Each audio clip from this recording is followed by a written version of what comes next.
Stargirl Chapter 26, Part 2. We sailed through time. We held hands in the hallways, on the stairs, in the courtyard. In the lunchroom, I grabbed her and pulled her over to our table. I looked to invite Dory Dilson too, but she was gone. I sat there, grinning, while Kevin and Susan grabbed and gossiped over their sandwiches. They joked about her disastrous appearance on Hot Seat. Susan suggested I should go on the hot seat one of these days, and Kevin said no. He's too shy. I said not anymore, and we all laughed. And it was true. I didn't walk, I strutted. I was Susan Caraway's boyfriend. I, me. Really? That Susan Caraway? The one with the tiny barrettes and toe rings? Yep, that's the one. My girlfriend. Call me Mr. Susan. I started saying we instead of I. We'll meet you there. Or we like fajitas. Whenever I could, I said her name out loud, like blowing bubbles. The rest of the time, I said it to myself. Susan, Susan. We did our homework together. We hung out with Kevin. Instead of following strangers around, we went to the movies and plunged our hands together into $6 tubs of popcorn. Instead of shopping for African violets, we shopped for Cinnabons and licked the icing from each other's fingers. We went to Pizza and we walked past the bulletin board inside the door. We shared a pizza, half pepperoni, half anchovies. Anchovies, ugh, I said. What's wrong with anchovies? She said. How can you eat them? Nobody eats anchovies. I was sort of kidding, but her face was serious. Nobody? Nobody I know. She picked the anchovies from her slices and dumped them into her water glass. I tried to stop her. Hey! She pushed my hand away. She dropped the last anchovy into the glass. I don't want to be like nobody. On the way out, we ignored the bulletin board. She was mad for shopping. It was as if she had just discovered clothes. She bought shirts and pants and shorts and costume jewelry and makeup. I began to notice that all the items, all the clothing had one thing in common. They all had the designer's name plastered prominently on them. She seemed to buy not for color or for style, but for designer label size. She constantly quizzed me about what other kids would do, would buy, would say, would think. She invented a fictitious person whom she called Evelyn Everybody. Would Evelyn like this? Would Evelyn do that? Sometimes she misfired, as with laughing. For several days, she was on a laughing jag. She couldn't just laugh, she boomed. Heads turned in the lunchroom. I was trying to work up the nerve to say something when she looked at Kevin and me and said, Would Evelyn laugh this much? Kevin stared at his sandwich. I sheepishly shook my head. The laughing stopped, and from that moment she did a perfect imitation of a sullen, pout-lipped teenager.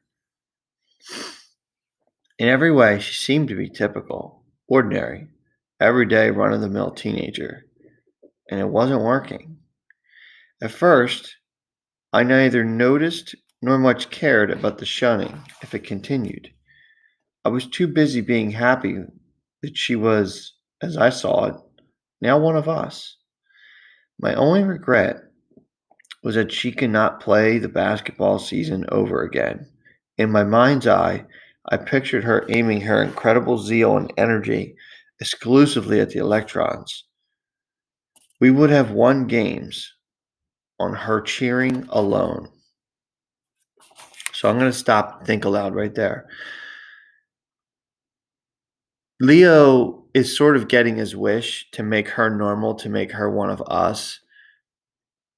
It's temporarily seemingly making him happy, but I wonder how long that happiness will last. That's my wonder at this stop and jot. It seems like it hasn't changed too much how people are treating them. He hasn't really noticed if the shutting has continued or not. But there's a certain disingenuous vibe that we're getting. Like Susan's trying to be someone she's not. And I think that's something that the author wants us to think about. If you try to change and be something that you're not, people are going to see right through it. People are going to see who you really are.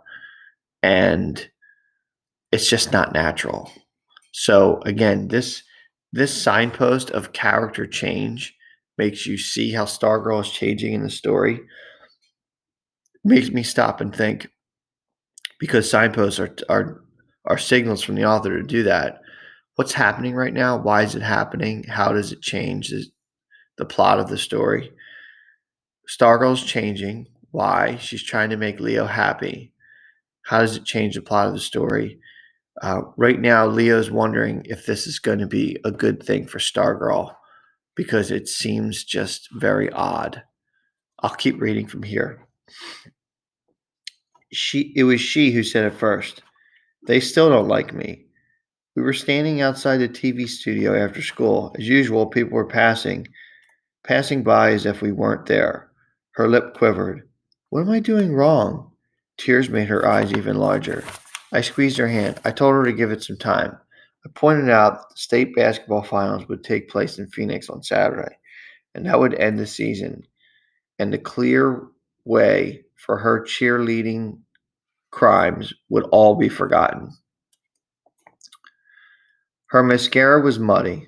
I had seen her sad many times before, but always for someone else. This was different. This was for herself, and I was powerless to help. I could not find it in me to cheer up the cheerleader. That night we did our homework together at her house. I ducked into her room to check out her happy wagon. There were only 2 stones in it. When I came to school the next day, there was something different about the buzz in the courtyard. The arriving students were milling about, some roaming at random, some in clusters, but as I approached, there seemed to be a distinct clearing around the palmetto.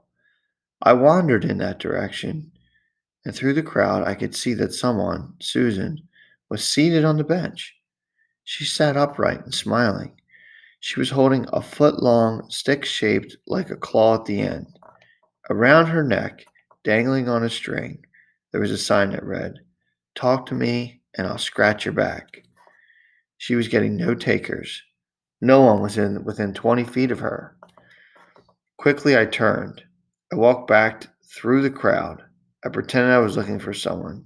I pretended I hadn't seen and prayed for the bell to ring. When I saw her later that morning, the sign was gone. She said nothing about it, neither did I. The next morning, she came running at me in the courtyard. Her eyes were bright. For the first time in days, she grabbed me with both hands and shook me. She goes, It's going to be okay. It's going to be okay. In the end, I had a vision. She told me about it. She had gone to her enchanted place after dinner the day before. That's where she had her vision come to her. She had seen herself returning in triumph from the Aristone Estate oratorical contest. She had won first prize, best in state. When she returned, she got a hero's welcome. The whole school greeted her in the parking lot, just like the assembly film. There were streamers and confetti, tooting kazoos and horns blaring, and the mayor and the city councilor were all on hand. They had a parade right then and there. She rode high on the back seat of a convertible and held a winner's silver plate for all to see. The happy faces of her classmates flashed in the sparkling trophy. She told me this, and she threw her arms around me and shouted, I am going to be popular! The state contest was just a week away. Every day she practiced her speech. One day she called over to little Peter Sinkowitz and his playmates and presented the speech to us in front of her steps. We applauded and whistled. She bowed grandly, and I too began to see her vision. I saw the streaming flyers, I heard the crowd cheering, and I believed.